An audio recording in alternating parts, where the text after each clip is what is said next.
Ďakujem pekne za privítanie v prvom rade a v prvom rade musím povedať, že som rád, že som v tomto mužstve a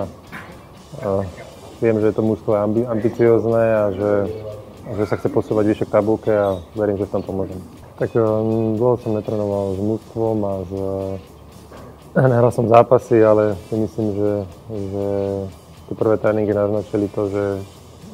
by som nemusel byť až v takej zlej forme, ale stále každým tréningom alebo každým týždňom verím, že to bude stále lepšie a lepšie a zápasy ukážu, v akej som pravej forme. Tak ja si myslím, že partia je veľmi dobrá, chalani prijali super.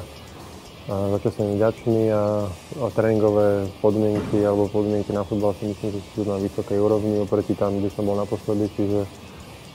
myslím, že akadémia je krásne urobená, krásne trávniky, nádherný štadión, na to povedať, že som na ňom nebol, ale tu som mám možnosť vidieť, tak zatiaľ len veľmi pozitívne dojmy mám a verím, že sa to preniesie na ihrisko. Tak samozrejme prichádzam s tým, že som chcel hrať futbal a ďalej pokračovať v kariére. Tie ciele vždy u mňa boli také, že samozrejme z Debrecen mužstvo, ktoré patrí hore,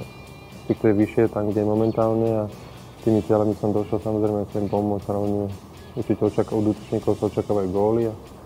a pod takým tlakom budem aj ja tu, čiže na to som sem prišiel, že som môj cieľ.